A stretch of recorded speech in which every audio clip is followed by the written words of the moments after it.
Lounge Podcast, your source for everything iRacing, including race reviews, driver interviews, opinions, discussions, and much more. Here's your host, Mike Ellis.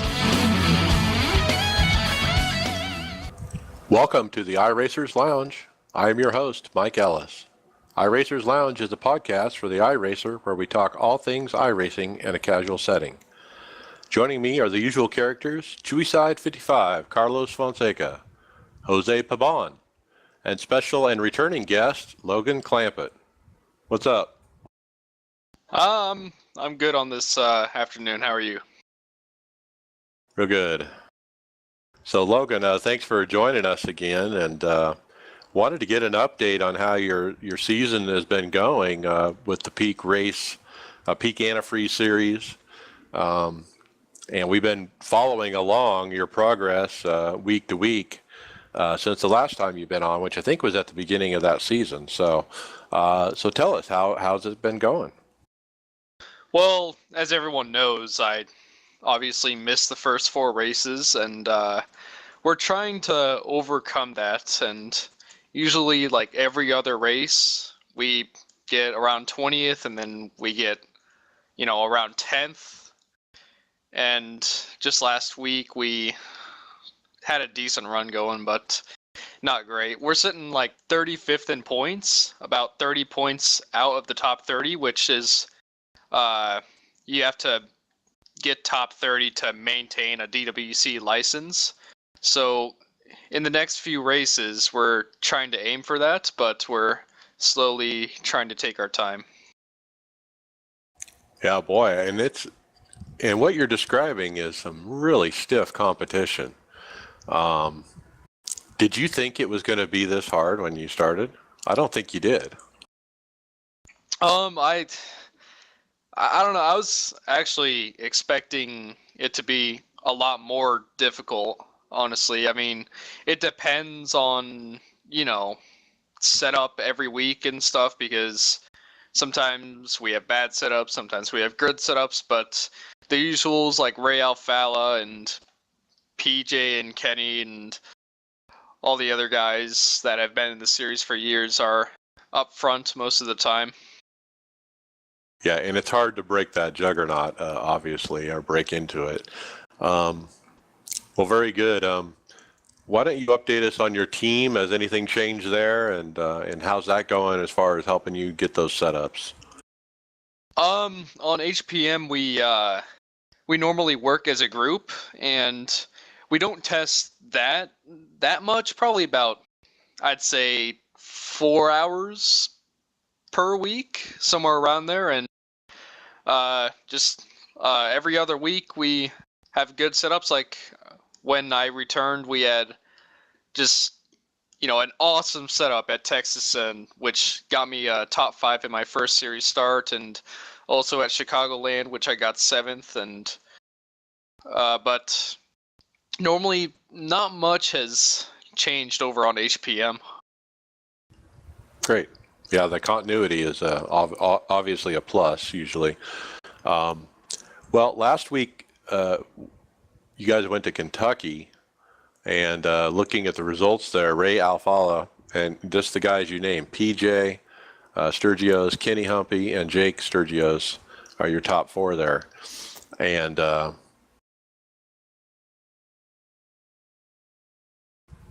coming out of that's your point leaders, obviously. So tell us a little more about your Kentucky race, and then obviously you guys are set up to race again tomorrow night, right? On Tuesday. Yeah, correct. We're going to be racing at Indy tomorrow, and my Kentucky race, it didn't go so well.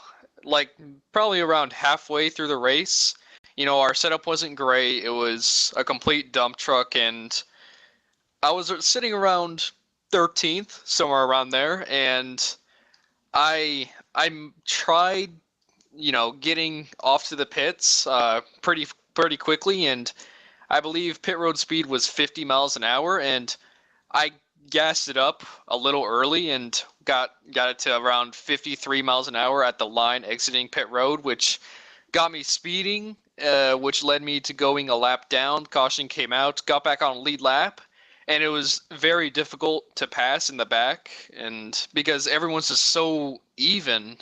So next caution, we just decided to take 2 tires. What the heck? We tried to take less fuel to tighten it up, and we started around 10th position, and it was like I was driving on complete ice. I went from 10th to around 35th in 5 laps, and then self-spun a couple laps later because it's just like so difficult to handle on 2 tires. Oh yeah, I've done that. I've learned my lesson a long time ago, actually, to not do 2 tires. Carlos, you try 2 tires pretty often, though. All the time. And people But does get it pissed work? off about it.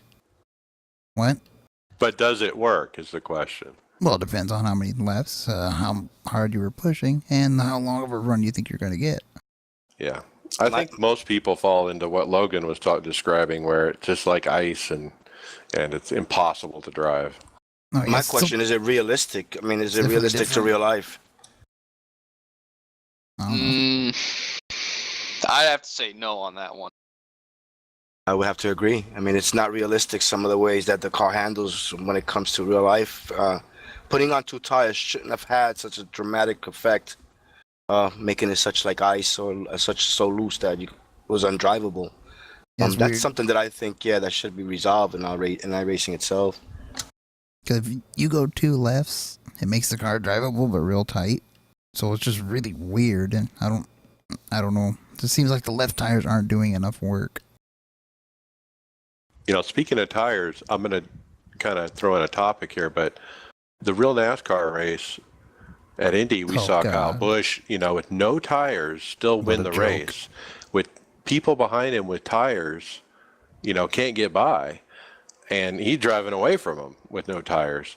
And that is so different than what we see in iRacing. In iRacing, it's the opposite almost, The guy without tires up front, he's going to get gobbled up quick, And so, did we got it wrong and NASCAR's got it right? Or, how is it supposed to work there? I don't know. I say it's something to do with most of that yesterday with the whole clean air deal. That was mostly a product of Indy. That's just how the track is. But I think it's still, we might have too much wear now. I don't know. I think the cars are still too aero dependent. Well, you got to remember, Goodyear, who supplies the tires, changed the tire models or tire compound, basically track per track, from what I understand. This might have been some different new compound that has never been put out there that allowed him to do this, and he became aware of it. It's probably hard as heck, because remember, they've had trouble at this track twice. Yes. At the Formula One race as well as a NASCAR race, where the tires were not suitable, basically. And that's one thing iRacing I probably cannot keep up with, is the changing of the tire compounds and the way Goodyear does their thing with NASCAR and of course Formula One or Indy.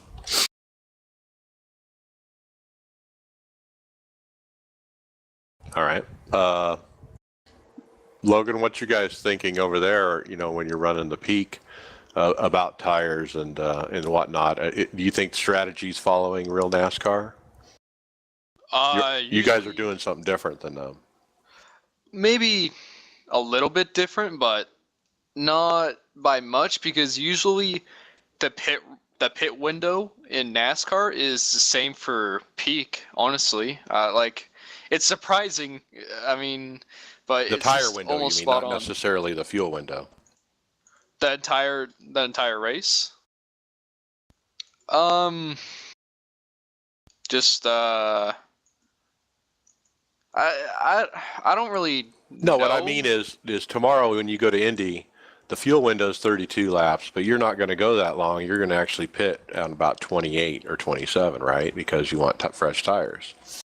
Yeah, it kind of depends. We kind of have a strategy worked out that I don't really want to say, Right, of course. because I don't know if anyone else, because every 5 lap, if you pit on lap 20, and you just do 20 lap runs and then 25 lap runs. That's one less stop, and we're just trying to figure it out. And I think we have a good plan. So, I mean, it'll be somewhere around lap 32, but maybe a little bit before. Right.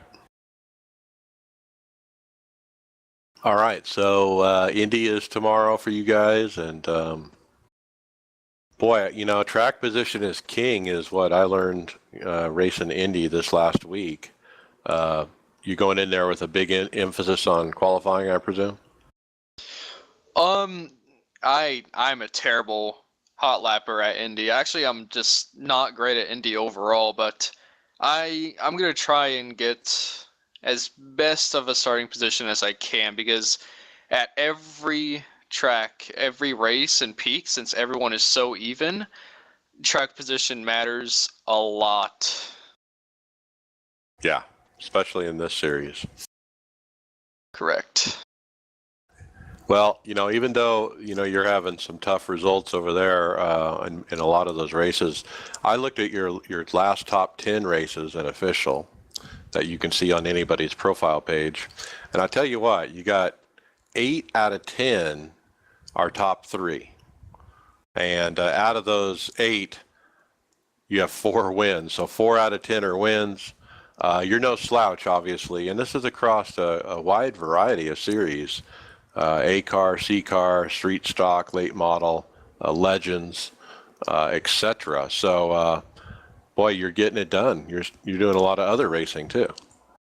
Yeah, I haven't, cared much about iRating. Like in the Class A Open race and NIS Open race, I think I spun in the Class A race, and I just decided to reset and quit. I didn't have any damage because I knew it was just, over, and I didn't want to deal with it. But it's just, Indy's a difficult track, and then I'm getting into short track where it's pretty simple for me to get top 5s, top 3s at. So. Right. Cool. All right, let's jump on. They had the World GP Formula One race at the Okayama, and Gregor Hutu won that, Martin Kroenke second, Joni Termala third, Mitchell de Jong from California fourth, and Oli Pakala fifth. So, yeah, I didn't get much of an update as far as how the race went. There was a post from one of the teams, Coanda Simsport, about it, and they talked about their race specifically, but I didn't really find anything more. So, still looking for more information about that in time for these podcasts. But let's jump into NIS, the NASCAR iRacing series. So last week we were at Indy for the Firecracker 400. Brickyard. And Wait, Firecracker? Yeah, what did I say? Firecracker? Brickyard 400. And once again, a full-length race, which that's too much, Get ready for another one next week. Again? Oh my gosh. It's crazy, these full-length races. We got to, iRacing, I hope you're listening. You got to get this under control. I don't mind a few of them, but this is just every other week, it seems like. Then 5 more weeks from now, we get Richmond. Well, people do work during the day, so it's tough. And a lot of my team members didn't race as much as they normally would because of that. So let's go through the race. I'll talk about mine first. Wednesday night turned out to be the same night as the truck race at Eldora. So that kept some team members away as well, because that's kind of can't miss racing. I tried to kind of watch it on my iPhone as I raced Indy, but that's difficult to do. I ended up with a 20th. I got wrecked in a wreck that happens, way out ahead of you, and you just can't miss it. It's like you come up on it, and they're blocking the track or whatever, or they come across the track, and those are tough to miss. Thursday, my buddy Kyle Fleischman, teammate, he finished ninth after blowing an engine. Okay, so he's down in one of these lower splits. I forget what his I rating is. Do you know, Carlos? I have no clue. But he's in one of the lower splits of NIS. I don't think he's in the lowest. Maybe one up from the bottom. But it is carnage down there, folks, if you haven't been down there. And he can blow an engine and still have enough attrition to finish ninth. And speaking of the devil, he just joined us, Kyle Fleischman. I was just telling him Thursday how you finished ninth after blowing your engine. Yeah.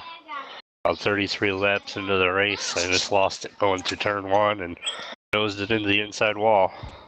Was that the one I was racing with you, or that we were racing at the same time? No, we raced the Open together. Oh. Yeah, it was Wednesday night.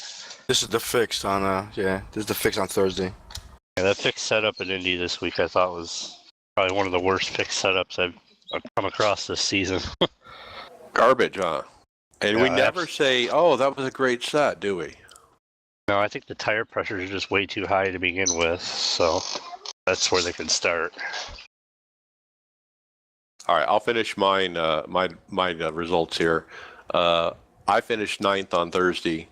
I was being cautious for the first stint. Fell back, but once I got my confidence up, made my way forward slowly throughout the race. There were a lot of green flags runs.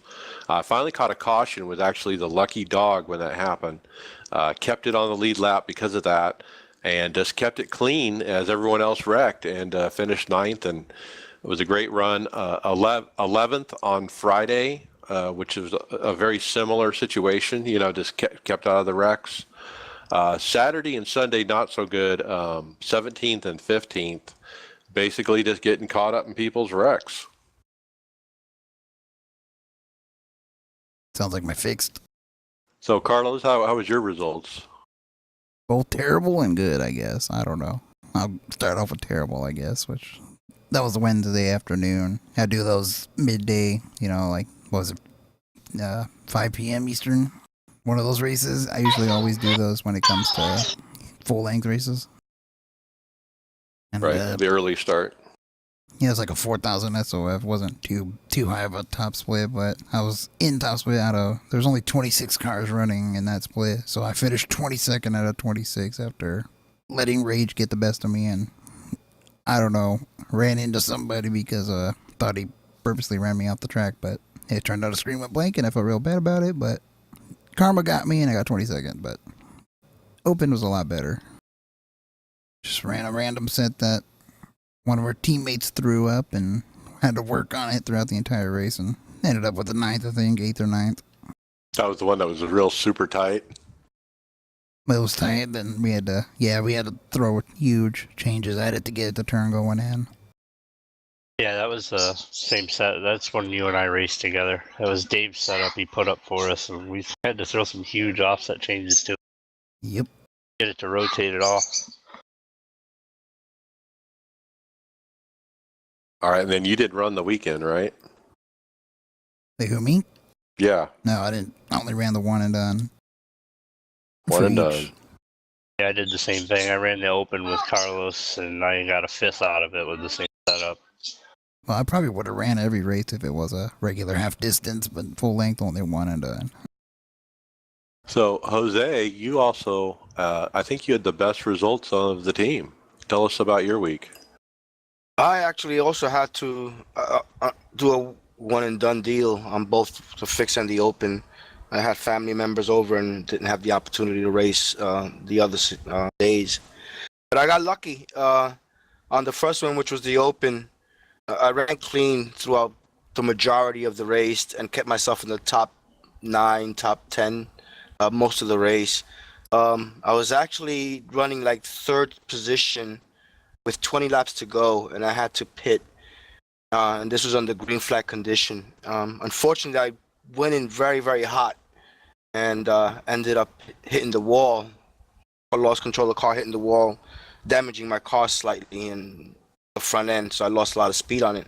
Nonetheless, I ended up finishing 5th in that race. I kept it clean for the rest of the race, and still had enough speed to pass people with a damaged front end, which was my surprise. And the fix, again, my only opportunity. I thought it was going to be a very tight drive, and I was backing up the corners considerably.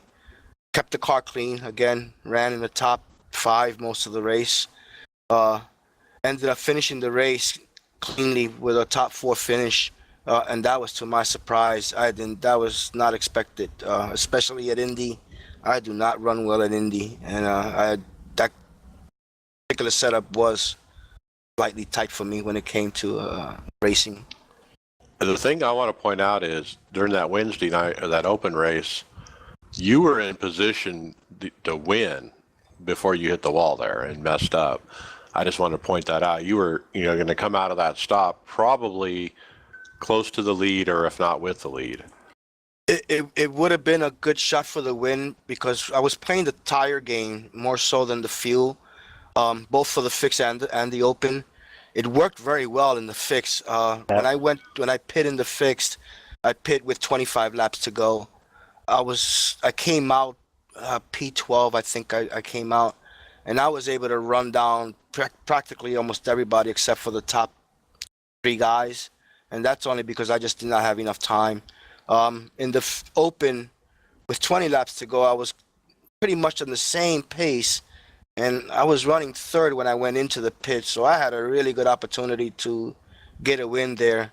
The guys that were P1 and P2 were pitted about 5 or 6 laps before me, so I pretty much had better tires at the end. I just made that dumb mistake of going in hot and spinning my car out.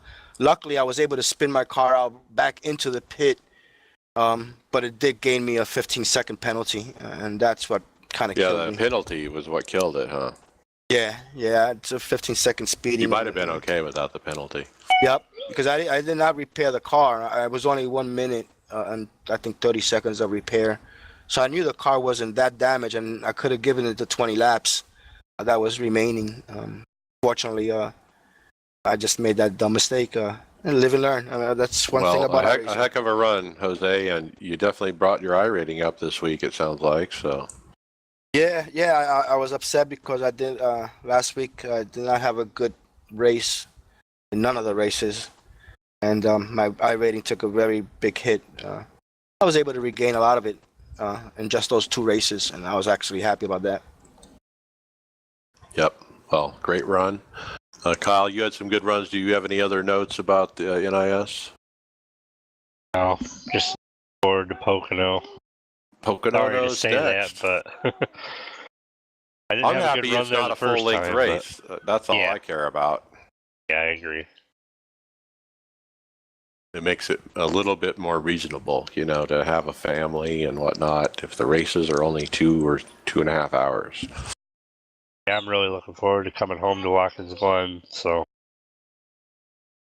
Yeah, and that's full length, so ouch. I don't even know if I'll make it through that race. That'll be if I finish that race, that'll be an accomplishment. Yeah, I'm just hoping my brake pedal holds up for that one. Well, at least Watkins Glen, you don't have full course yellows. That doesn't slow up the pace of the race. So the race usually goes fast in Watkins Glen, even though it's full race. Yeah. All right, I did find some things on some of our other teammates. Brad Wren, he got a 12 in top split, which I think was his second attempt, or what was it? I think he only had a one and done deal too, didn't he?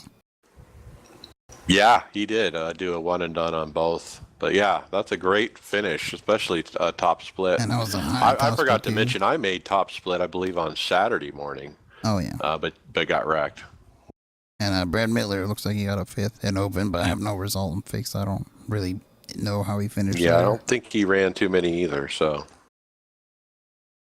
I'm pretty sure I saw Full Matt races. posted one. Logan, you don't run the NISs, do you? I usually do. I didn't run this week though. it's a long race. It was 3+ hours, 3 hours, 15 minutes, 3.5 hours. Right. They don't run the same schedule as, of course, the Peak Series. I would assume you would be testing your setups on the Open, correct? Actually, this week, yes. And I did an NIS Open race, and I was running 5th, and then spun off of turn 4. It's easy to do. Oh yes, it is. That Yeah, I turn think is I tough. spun off this week twice. I think turn 2 personally was worse than turn. Yeah, 2. Yeah, I think both of mine were in 2. And it just, all of a sudden, it's like late exit. And it's like, oh, all of a sudden I'm around and I didn't even know it. Well, Indy is very line dependent. If you don't take that line exactly, you're either going to spin it or you're going to hit the wall. Yeah. And, yeah. Looks like Matt got a 10th fix too, so. Matt Boley continues to impress.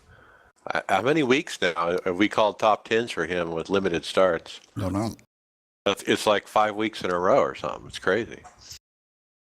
I mean, he's doing great. So glad he's getting his iRating up, and he just got Recently engaged. So we'll Yep. announce that. And I don't know if that's going to affect his racing schedule even more, but he has a beautiful fiance now, and congratulations, Matt. What do you think? It's not. You think it's not going to affect it? I think it would, at least for a while.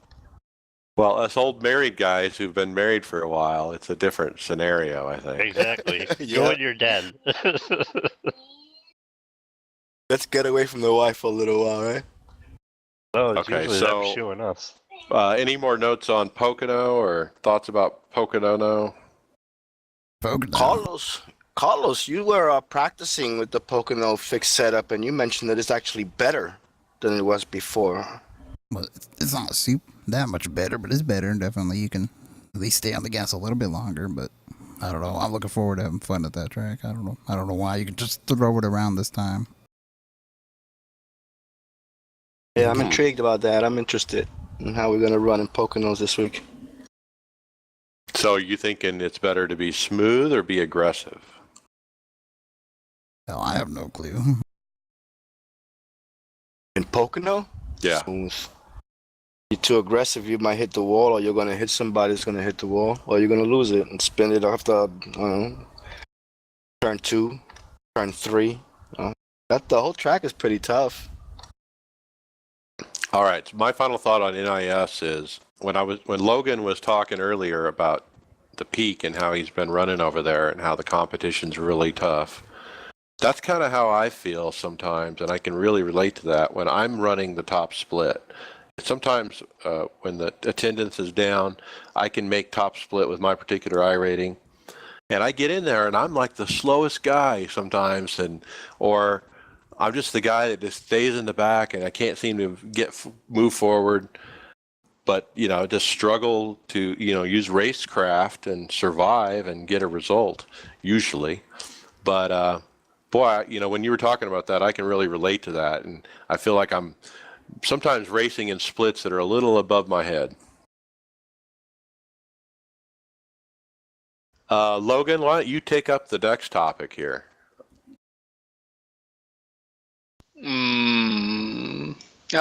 What? Just my own topic, or? No, I was talking Mobile about One. the Oh, new Mobile announcement One, from sorry. today from Mobile I One. didn't hear. Yeah, it's on Thursday, and we're apparently supposed to race with Tony Stewart. So that's like probably one of the greatest opportunities I've gotten to do on sim racing. It's awesome. I mean, they just announced this morning in conjunction with sponsor Mobile One and Tony Stewart. And I didn't even know Tony was an iRacer. I believe he tried it out before, like some kind of driver F1 swap in 2012 with, I don't know, some F1 driver. Wasn't it just to... 2011 with Lewis Hamilton, I think. Oh, yeah. It was that. But I don't think he iRaces. Well, certainly not on a regular basis that we No. know about. So my first thought on when I heard this was, and who he's racing against, which are the peak guys. Is he going to get his butt handed to him, or is it going to be embarrassing, or I don't know. Is he going to be able to keep up? I don't know if it's going to be fixed or open, but either way, I think he's going to get his butt kicked. I know because, that's my. I'm afraid it might be embarrassing. yeah, I don't really know, but the reason why, like, people are saying, like, Tony's going to do good and stuff, but the reason why he's not going to do good is because we're driving on the old Pocono, and it's like a different line than real life or whatever, and the tire is much, much different. Well, there's a lot of things different at Pocono. You have the extended pit wall, right? Down the backstretch, it's paved instead of grass. What else? Wasn't there a repave? I don't remember that. Yeah, Yeah, there was a there repave. Yeah, there's a repave that hasn't even been included. So yeah, that's certainly a disadvantage for Tony, I would believe. And I think, I'm not saying, guys, listen, no hate mail. I love Tony Stewart. He's a great driver, okay? But he's not doing sim racing on a regular basis. That's certainly a disadvantage. He's not used to it, is what I mean. Yeah. We're used to it. Logan sits down, daily and runs. Pretty He much. runs with all these guys that are really good. And yeah, I just see Tony's going to be a disadvantage. Yeah, but knowing him, because I personally have raced against him, small block modified, 2001, Black Rock Speedway, Dundee, New York. And did he hand it to you or what? No, actually, he finished 13th to my 9th. But great guy. Hot head on the track, but get him outside that seat, and he's probably the nicest guy you'll ever meet. Yeah, I've met him once at Phoenix International Raceway. Great guy. So Thursday, July 28th, people. That's when this is going to happen. It's at 6:30 p.m. Eastern time, and it's going to be broadcast live on iRacing's Twitch and YouTube channels. So check that out. I'm not going to miss it. I put it on my calendar. I'm just curious, about how is Tony going to do compared to everybody else. And then, like Logan, what you said, what a huge thing for you and the other 39 guys that are going to have the opportunity to race with Tony Stewart, on his final year in Cup on iRacing. That is awesome. Yeah, I actually told my parents about it, and they're like, they're really excited to watch it and stuff. And this is one of NASCAR's legends. I know some drivers, they're not real thrilled, but I'm I cannot wait to race with Tony Stewart. It's different. I mean, if you said Joey Logano, or Right, I wouldn't it's care. not the same as Tony Stewart. Yeah. All right. Well, This is iRacing who put this together, I'm assuming, correct? Mobile One. It's a Yeah. sponsor-driven thing. Not to be thinking outside the box here a little bit, but I'm wondering if there's a particular reason why they're doing this when during Tony's retirement. Being that Tony's retiring this particular season, have less drivers out there. Could he be looking for a new driver to bring up and be a person to sponsor? Well, Might be very honest. good point, considering this morning Stuart Haas announced that they're opening a Busch team, well, I should say Xfinity team, in 2017 with a yet to be determined sponsor and driver. They actually said, I think this is the reason why. I don't know if they're looking for a driver or what, but they said that they're promoting Mobile One because they signed an extension with Stuart Haas for another I don't know how many years, but they just signed an extension. That's Right. why they're doing it. And the reality is, the answer really is activation. And this is just a company activating their sponsorship. They're just doing it in a unique way that most companies don't. You know, hey, let's get Tony on a rig and have him race the best in iRacing and see what happens. You know, and we'll promote it on social media. It's interesting. It's very, very interesting. It's. I wish I had a pro license. This would be a nice opportunity. Great opportunity to. Great go against, opportunity. Oh yeah, against Tony Stewart. Wow. Cool to see Ty take him on. That would be awesome. Yeah. True. Well, I hope he doesn't get embarrassed. That's my biggest, concern, I guess. I hope he actually runs well. I hope he can run top 10 with these guys. Wouldn't that be something? If he could sit down in a simulator he's never run, and probably would be my guess. It's probably somebody else's simulator, somebody else's hardware. He's sitting down in it, and if he runs like a top 10 or something, that'd be amazing. Oh, you have to also remember, I think it was Fox Sports 1 with Klugerman have the simulator, and they use iRacing. That's the NBC, yeah. Oh, NBC is it? Correct. So it's out there. It's available to them, to the drivers. Starting to become a little bit more noticed lately. It's Getting the word out just a little bit here and there. Well, It's this is the true epitome of esports, and I think that iRacing is going to explode on social media, on NBC or whatever when Dirt comes out. That's because they already said before, Eldora is getting scanned for iRacing, and they released it on Facebook, Twitter, and this was Fox Sports or something. Yeah, huge audiences. And then you get drivers like Kyle Larson, Clint Boyer involved, and they're tweeting about it too. Yeah. I believe that more NASCAR drivers are going to, come to iRacing because of Dirt. I'm wondering if Junior would come back to iRacing for Dirt. I doubt it, but I know that multiple NASCAR drivers will be racing Dirt for sure. I'm sure they're going to at least try it, because everyone wants to see how it goes. Not to mention the publicity and membership's probably going to double in itself. iRacing, not just NASCAR drivers, but I bet in general, so many people out there that chase those dirt racing games. Most of these NASCAR drivers started in dirt racing anyway. Yep, yeah, a lot of them. Yep. Well, very cool. Logan, I hope that race goes well for you, and try not to be the guy who takes out Tony Stewart. Yeah, I'll make sure to. I want to try and race around him.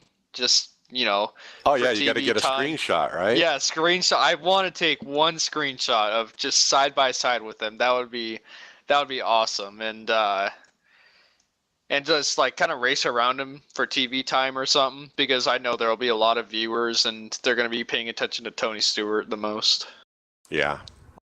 So I'm not going to be trying really hard, because they actually said that to us that there are going to be 2 heat races and 1 main event. So I don't know how that's going to go, but it's going to be pretty fun, and I'm going to try and run around him as much as possible.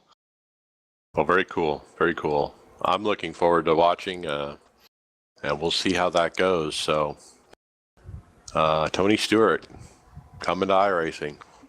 Next topic here is we're moving on to road racing, and the plans have been announced for the 24 Hours of Le Mans. And we heard from Kevin Bobbitt this week, basically that the track is progressing nicely, and so they're tentatively scheduling the special event to be October 29th and 30th. The cars will be the LMP2 HPD, GT1 will be the Aston and Corvette, GT2 Ford GT. And they're talking about they might even do a GT3 lead-up event if there is enough interest. So, you guys ready for Le Mans?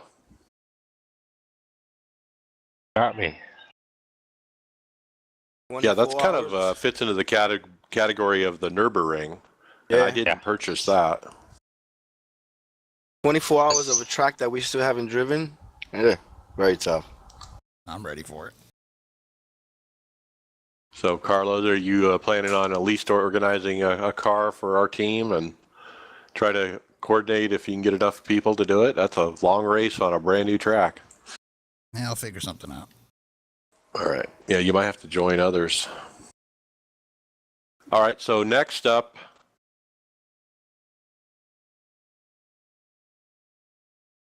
is okay. So this is an article in carandriver.com, a more mainstream automotive magazine website, about a writer for the Car and Driver goes and gets together with the teammates in Europe to watch them race a GT3 endurance race. So the team Redline is the team, and the drivers are Bono Huis from the Netherlands, Alexi Asura-Jakola is Finnish, and Kelvin van der Linde is South African. And so what happened is their sponsor, Fanatec, brought the drivers together in their factory where they have several very nice sim rigs set up, and let them race this last GT3 endurance race there together, as well as let the guy from Car and Driver observe that, and observe how the race went and write this article about it, basically. So it's a great read. I certainly suggest you check it out.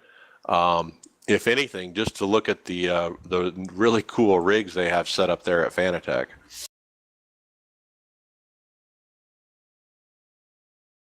Very long article where he interviews these drivers a little bit. One of the quotes from one of the sim drivers on Team Redline was, I raced a NASCAR champion once. I ended up passing him and went on to win. I think that's what you just said earlier, Kyle. Yep. But yeah, good read if you guys are interested in that stuff. Team Redline is a very, very famous sim racing team. That very fast people. They have, I believe, they do have a pro driver that drives for Redline as well. Oh yeah, it's a big team, and it's interesting too. They talked a little bit about the backgrounds of these three different guys, and one of these guys, a South African, is actually doesn't have really nice equipment. I think he has a very low paying kind of job, and they talk about that a little bit, and he runs on a single screen, and but still he's one of the best sim drivers in the world, and he's on one of the best teams, so yeah, the forklift driver, that's what he was, they mentioned. So anyway, check that out, carandriver.com. Next topic, I'll remind you about the deadline for the 2016 video contest that iRacing is putting out. It's the end of the month, guys. July 31st is the deadline. And you can find out more information at iRacing.com/video-contest. So we announced that, several weeks ago on the podcast. I just thought we'd follow up and make sure to remind people about that.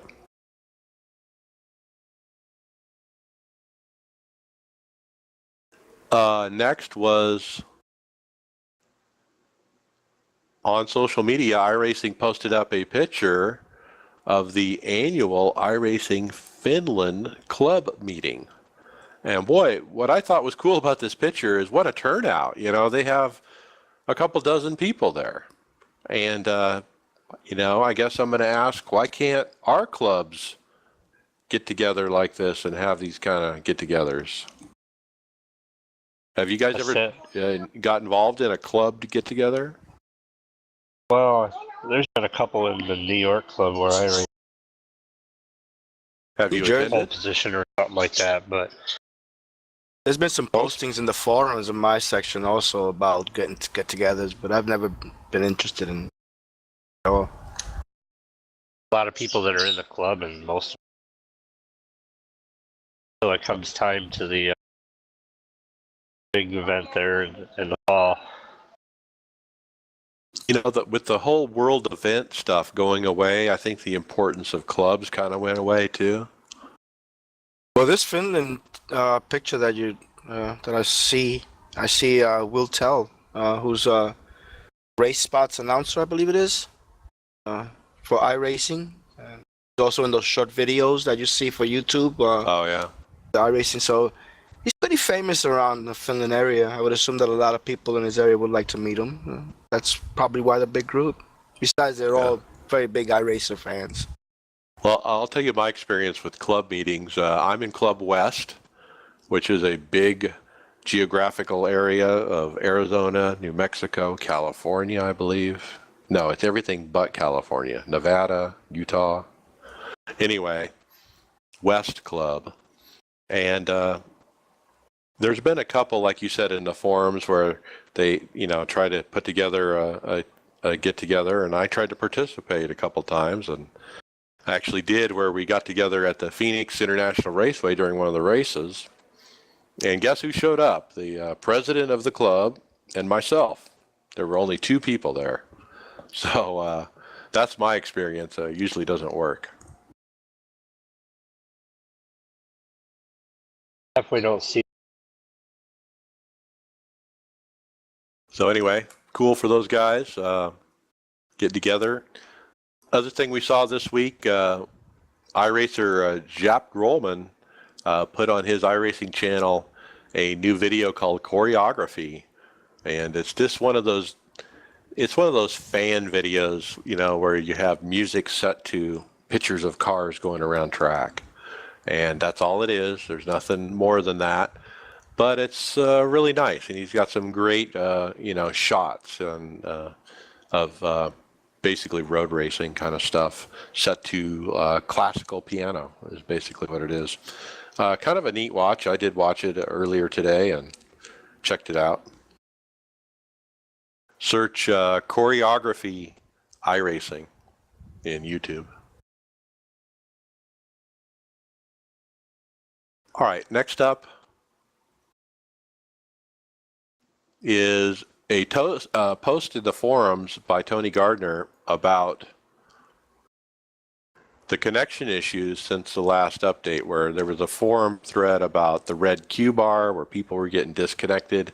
We talked about last week Brad Wren getting disconnected from races that he never gets disconnected from. Anyway, I'm going to read what Tony wrote about this. And this is basically iRacing's response to what I perceive as an increase in disconnects and connection issues that people are experiencing across the board. First of all, let me ask the group, am I right in saying that? Do you guys feel like connection issues are more of a problem now? I don't last build, but probably the build DX11. Yeah, you're cutting in and out a little bit, Kyle. Yeah, I thought DX11 definitely was crucial with the disconnects. I think when that build came out, it was been awful. Jose? Yeah, I actually have had some issues recently. I believe I even lost connection in Indy or last week. I'm not even sure. Just recently, for a little bit, which I thought it was on my end. I didn't realize that there was something going on here. But yeah, I've seen my S bar continually go red, and I keep blinking a lot too. And that's one thing I never had. Logan, are you seeing more of it, or? I'm actually seeing less of it, honestly. But Okay. I know that, like, I think it was during Kentucky, 3 drivers dropped out during the peak race. Tyler Hudson, right, was one of them? Yeah, Hudson, Hurst. All right, Carlos, what are your thoughts What? about connection issues? Are they increased lately or not? Seems the same to me. Okay, Lance, you've joined us. What do you think? I've seen some problems at the initial connection to the race, but during the actual event, it's been pretty clean for me. Okay. All right, let me read what Tony Gardner wrote here. We are aware of the complaint of dropped packets or connections for some customers. We've been following this thread and monitoring customer service calls closely in this regard. The issue is not on our end in terms of the iRacing software. However, it is a priority to figure out in more detail the issue and figure out if anything can be done about it, even if it is just providing more information to the customer. Maybe something changed at our hosting facility in regard to connections and we are abnormally dropping packets or connections. We do testing regularly to measure the connections between our servers and the race servers. However, we are looking into and installing some additional tools and reporting to monitor our connections that simulate client connections to each of the farms in our servers. At least then we will be able to definitively know if the connection issues are on our end or the customer's. If on our end, again, hopefully something can be done about it. If not, then at least it will be good to let the customer know that the issue is on their end and maybe they can do something about it. So that's what Tony said. And to paraphrase what I just said, he's adding new tools that are going to tell them if it's on my side or their side. And I think that's a real big step. New tools sounds a lot to me like a network trace. Yeah. Well, they have spent, like he said, multi-million dollars on this whole hosting facility and whatnot in the recent months. And they've moved a lot of their hardware side around a lot lately. So,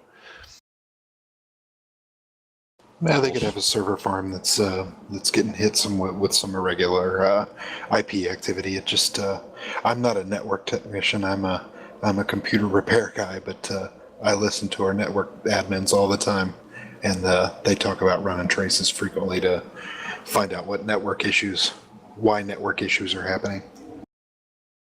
right. So, I don't know. I mean, I think there's a little bit of chatter from the community that this has been an increased issue, even though we've heard mixed results among the group here. I personally have had issues ever since the last September build, last fall in 2015. Prior to that, I never, ever, ever had an issue. And then after that build, I've constantly had error on network device problems. And I don't actually get disconnected, but I blink out briefly. I personally don't experience the issue. I just see it happen. I did have a week You or see two others, there. yeah. Yeah, I had a week or two there around the DX11 build where I was getting my L bar was just hanging out red, and that's just not normal for me. I usually have solid connection, so I know it's not my end. It's just waiting for iRacing to figure out their bugs. All right. Let's move on. Next on social media is somebody posted up a picture, and then iRacing posted it, of their white Corvette with special license plates that say iRacing on the license plate from Ohio, actually. And that was pretty cool to check that out. And Tim Rengers is the driver who owns the Corvette. So nice car, Tim. I wish I had one. I love Corvettes. My dad used to own one like that, and I saw it, and I'm like, wow, that's cool. Always All right, wanted let's jump into another topic here that came up. July 18th, people were posting on Facebook that iRacer Doug Thunder Manning has passed away unexpectedly. And so we lost Mr. Doug Manning. He was a staple in real sim racing. He helped run their series called Midnight Thunder and the Full Throttle Cup series. Real Sim Racing is a league or a Facebook group. It's actually a league that he was involved with. And yeah, so we just thought we would mention and say prayers for the family and just say, Godspeed to Doug. And It's now tough to see one of them get lost. Yeah, and it is a real community here. Let's end this on some better news, and that's from Laura Lawson, posted up on Facebook. And if you recall, Laura Lawson is the driving force and founder of LSR TV, which is a broadcaster of several iRacing events. And she had to step away, as we reported a few months ago. She was diagnosed with stage 4 Hodgkin's lymphoma and was giving a 20 to 40% chance of survival. Well, this last week she posted a update for everybody on Facebook and basically said she was given a clean bill of health today. That's awesome. So Nice. treatments worked. Good to hear. Yep. Bad for Laura. Good news for her. So it's also awesome to hear good things happen to good people. She's going to get involved in iRacing again, obviously, and we're happy to hear that she's okay. Here's hoping she escaped all the tough problems that come as a result of Hodgkin's treatments. There's The side effects and stuff. Yep. Yep, it's very rough. So well wishes for her. Yeah, and so good news there. Let's move on. An old friend, I won't call him a friend, but a guy used to race in NIS all the time, last season and the season before. His name is Hoyt Smith, and Hoyt is back. And why is he back? Well, Hoyt would rage quit and sell all of his hardware. And I think he's done it 3 different times now. And so this is the 4th time he's been back after selling his hardware. So I believe last time, it was a mid-2015 when he left, or late 2015, he just got fed up of how these races were going and getting wrecked and stuff. And he said, I'm going to quit. And sure enough, he did. He posted up a forum post and sold all his stuff. And he had really good stuff too. I mean, he had an AccuForce wheel, and he had like all the best stuff, So I did talk to him briefly. He was in my split this last week, and I did welcome him back to the service. Welcome back, Hoyt. I didn't get to talk to him about if he bought new hardware or whatever. I'm sure he must have. But maybe we can get him on the show and we can talk to him about it. Be nice to have the money to just buy back all your stuff. Yeah.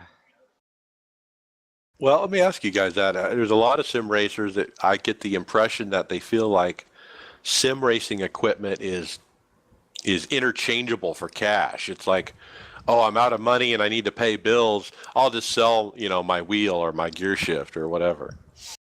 Oh, it's like anything. You're always going to take a loss whenever you sell peripherals. I don't know how guys sell it and then buy everything back and get back up to run competitive. Not to mention, from a little bit different perspective of it, not everybody out there's got money to be able to spend on it, and the way video cards come out nowadays is they release so often that they outdate quick. But just to touch on a different subject, he has the AccuForce wheel. You see pro licensed drivers. I'll point out Alfal for one because I know he runs a G27 wheel.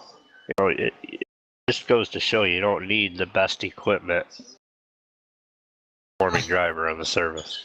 Well, look at Ray Alfala's first championship. He was on a Driving Force GT? Yep. Like a 12-inch screen or something? Yeah, it's just crazy. He must have upgraded by now. Oh, I'm sure. Anyway, Rage Quit I think should be Hoyt's middle name, maybe, or. And I guess the next thing is, how long will it take before Hoyt Smith rage quits again? Maybe we should start a pool. Bristol. Yeah. Martinsville. What do we need right now? I gotta think. Well, would be anyway, welcome available? back to Hoyt. So We should get him on and talk to him. yeah, I'll invite him for sure. All right, next up, the Sim Racing Expo is happening again at Nürburgring on September 17th and 18th, and iRacing will be there and have a booth. They're not going to have a big presence like last year because last year they were actually sponsoring the race as a sponsor. This year they're just going as a booth participant. You know, they're having a small booth. So hey, if you're in the area, check it out. Next after that was iRacing put out another dirt video on Thursday, and it basically shows the engineer walking through the lobby of iRacing, and he spots a green plant on the ground and picks it up and takes it into the conference room. And then it shows these guys basically talking about they're waiting for their boss to start a meeting, but he's out playing Pokemon and can't be disturbed.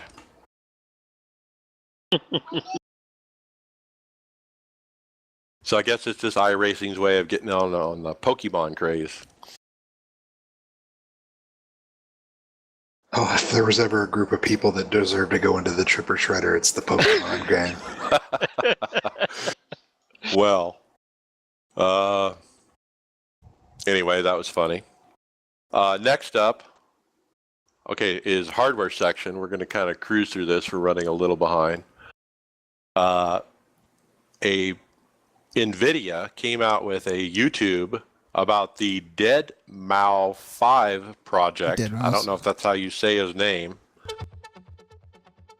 But basically, NVIDIA is working with this musician for his own little personal gaming setup. They're going to build him this custom PC that features all the best of NVIDIA's products.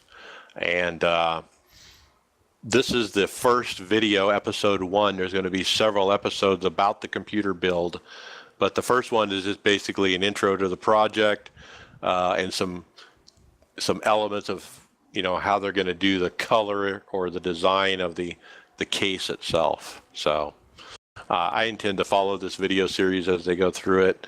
Kind of interested in see what they come up with.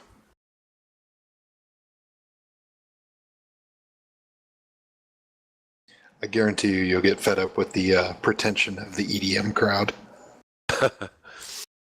Well, it looks like budget's not an issue kind of thing. It's like, okay, so what is the best thing we can build? So we'll see.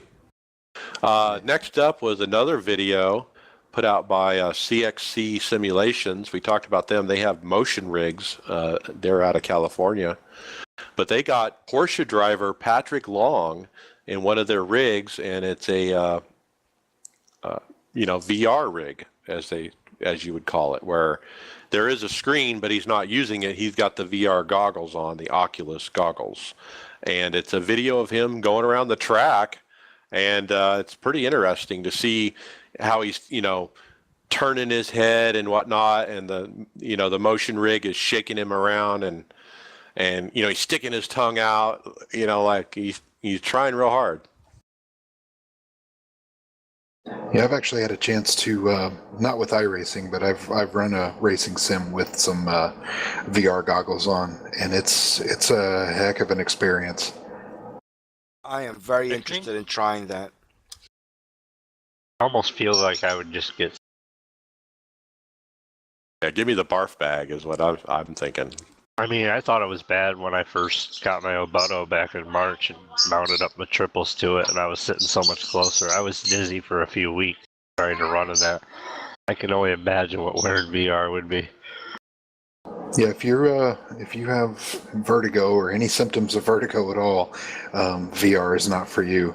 The screen door effects of sitting so close to the actual screen itself, you get kind of a grid in front of your eyes, and that's kind of hard to deal with and is a little disorienting. I think Oculus is great, but what is it going to be like in a year or two when they update the hardware and you get some real resolution in front of you? I think isn't the resolution really a problem? Yeah, the resolution is a problem, and that'll be addressed with organic LED technology. They'll just make the pixels smaller and smaller, and the resolution will get higher and higher. But you're going to have a more powerful graphics card to run those higher resolutions. Right. Well, it's an interesting video of a real race car driver getting it on with the Oculus Rift. He's really throwing that thing around. Next up in hardware, we talked about this last week. It's called the Digital Race Engineer. It is a voice attack plugin. I begged Carlos to be the guinea pig and try it, but he didn't, so I decided to. So I downloaded the free version, and my experience is it didn't work. And so I started going through the manuals and digging through it, and it turns out the key part of setting this up is, let's remember what voice attack is. Voice attack is a program that turns voice commands into written speech or text typing on a keyboard is what it is. So he has all these commands built into this plugin and this profile that you can download, 170 of them, and all of them are programmed with his keyboard and his key mappings. So when you go into the sim and you go to settings and you go in there, you have to decide, okay, volume up is letter A, volume down is letter Z, and push to talk is letter space bar, and you have to make all those decisions, right? So anyway, the guy who made the software, he has the craziest keyboard mappings you've ever seen. So for example, I was running in the NIS race and I needed to scroll the relative so I could see when the pace car was coming. So usually I would grab the arrows and go up and down, right? Well, because I had to remap to this guy's keyboard mappings, that's now called Alt-Control-Shift-J for up, and to go down, it's Alt-Control-Shift-I. So I'm sitting here trying to manipulate the keyboard. It just doesn't work. And so I told him that, and that was my feedback. I told him in the forums today. I gave him my feedback. I said, look, you really need to reprogram this thing to work off a default keyboard mappings that come with iRacing out of the box at a minimum. And then, that at least gives people a good starting point, that they can start with. The crazy stuff he's got basically renders the keyboard useless. So if he doesn't change it, I'm probably not going to, I'm going to have to stop using it. So what else? It crashed on me 5 different times over a 3-hour race. It crashed voice attack. He said that it's probably due to the free version. He doesn't think the pro version does that, but he's going to look into it. The other thing I noticed was it doesn't have any commands really for the oval racer. This is very road specific. All the commands he has built are very, very road specific. In fact, the most simplest commands you need in oval racing are like to take 2 tires instead of 4. And he really didn't even have a command for that. So I had told him, hey, you need to say right side tires only or something like that, and be able to switch it to 2 tires. So he's going to work on that. So I'm still holding out hope that, he's going to manipulate this and bring it to a level that I can use it at. And I'll probably end up going to the paid version as well if I like it. So it's been an interesting challenge to try to make it work. I do think it has great potential still if I can make it work, and if he works with me on trying to get it, where it's usable.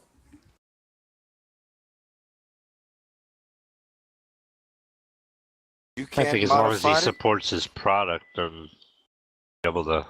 Well, he's got to get away Okay. from the weird keyboard mapping. I think that's really the key, and if he does that, I think he's got something that a lot of people are going to like. You're not able to change the keyboard mapping. But on here's your the own? thing.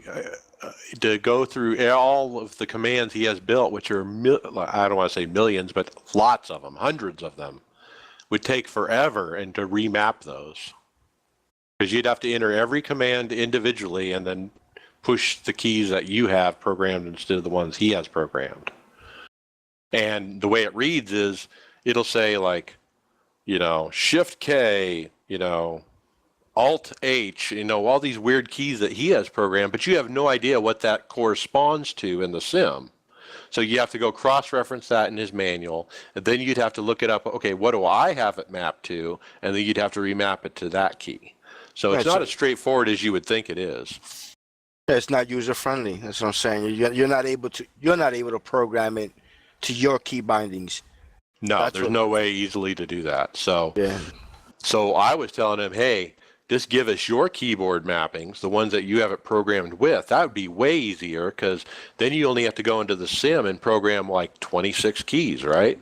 Or 30 keys, and that's it. Whatever's on the keyboard, and you're done. But the problem is he has all these weird mappings, Yeah, well, it depends what you're using, because remember, some people use button boxes, others use iPads, so they're already key mapped or button keyed.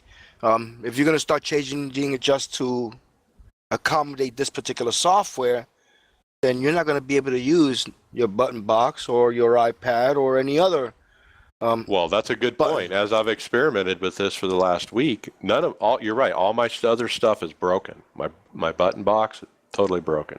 Right. Because I killed all my keyboard mappings. Exactly. You're trying to accommodate your key mapping to this particular software. Honestly speaking, Mike, I find it useless.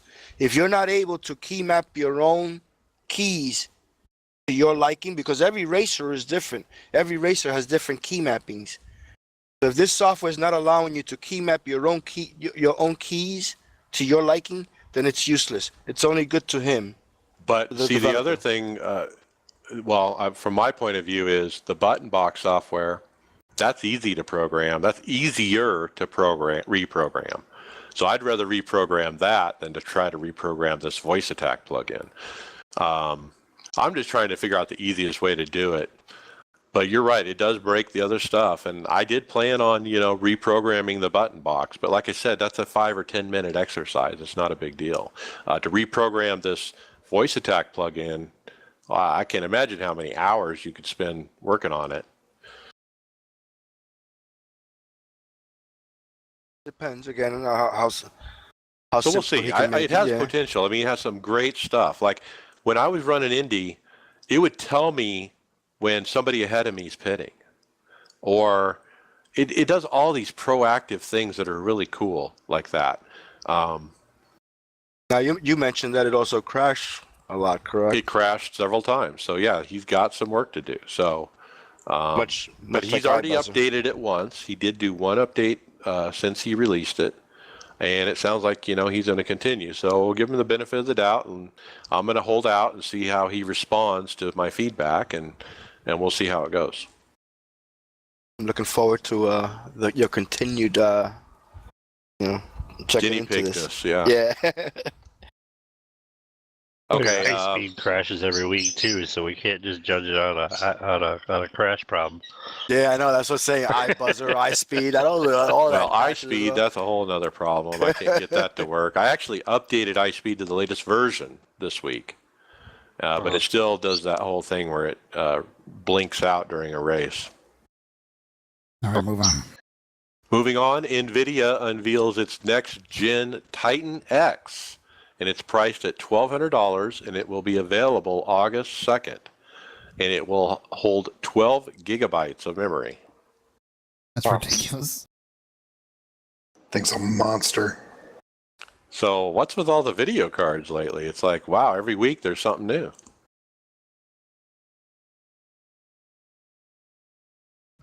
All right, it's just that silly season where everybody's got their own toy and they want to throw it in the game. Well, next week maybe we'll dig into that one a little bit deeper, but check it out if you're in the market. That's a lot of money for a video card. $1,200? Dang. Isn't that how much the previous one cost? I think the previous one on launch was a lot more. I think it was closer to 1,400. I just can't imagine spending that much on a video card. No, not when you can get two of the standard cards for the same price.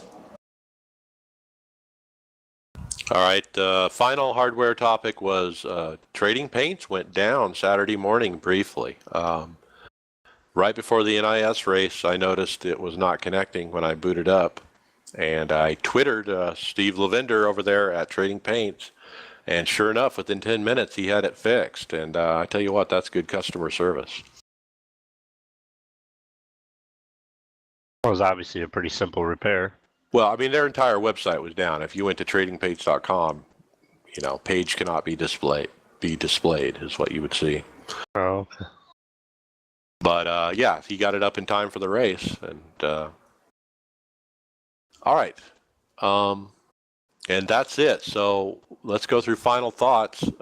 Carlos, you're up first. For what? Oh, Final thoughts. I don't got none. Jose.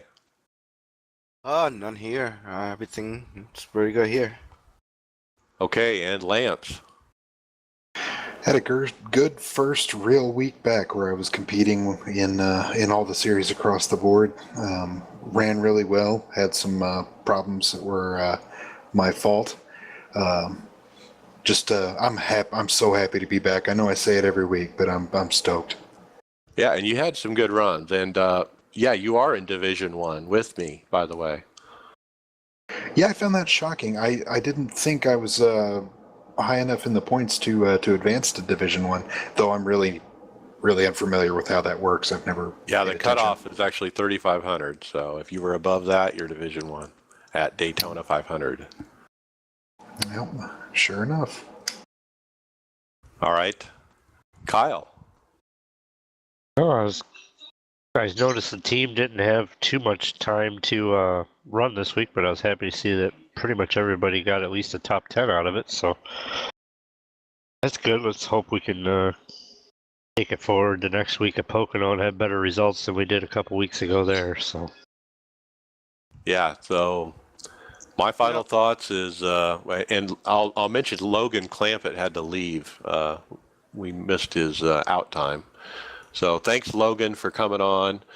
Good luck with the Tony Stewart race. We'll certainly be watching that. And at Pocono, we were just there 6 weeks ago. Okay, and I'm talking about real feels like last NASCAR week. too. This is ridiculous. We should not be coming to Pocono 6 weeks apart. They need to fix this schedule in NASCAR. Okay, in my opinion. How long that's been going on, all the way back to It's Sterling crazy. Marlin. New Hampshire should not have 2 races. Yeah, I can keep going, but they need to spread these dates out. They need to get some more tracks going. What about Iowa? So that's What my about getting final an thought. I hope interesting NASCAR is track? listening. I'd love to see him throw Rockingham back on the schedule. There you go. So that would take care of New Hampshire and Pocono's second dates right there. cool if it was just one per track. Why not? Is there enough tracks? There probably is. Maybe, your Pocono, your Daytonas and your Talladegas, yeah, maybe they get 2, Well, problem is, yeah, but there's also only 2 super speedways, so I'd really Sure, if like they to had see him toss some more road races in. Like say 2 more. Yeah, we've been wanting a road race in the chase, right? Absolutely. I'll put the sprint cups on dirt. Is that what you're trying to say? Montreal. Road Atlanta for the Sprint Cups. I mean, Xfinity does it. Road Atlanta, Road America, hell, Coda. I don't think Road America has enough facilities. screw They don't have Coda. enough hotel rooms, do they? I'm not sure. Up in Wisconsin, You also got a Canadian Bring a Motorsport. tent, right? yeah. Yeah, Canadian Motorsports Park, yep. All right, well, that's our show. We'll see you next time. Later. Take care. Good evening. Thank you for listening to the iRacers Lounge podcast. Make sure to go subscribe to us at our YouTube channel at iRacers Lounge. Follow on Twitter and Facebook at iRacers Lounge and SoundCloud at iRacers Lounge. See you on the track.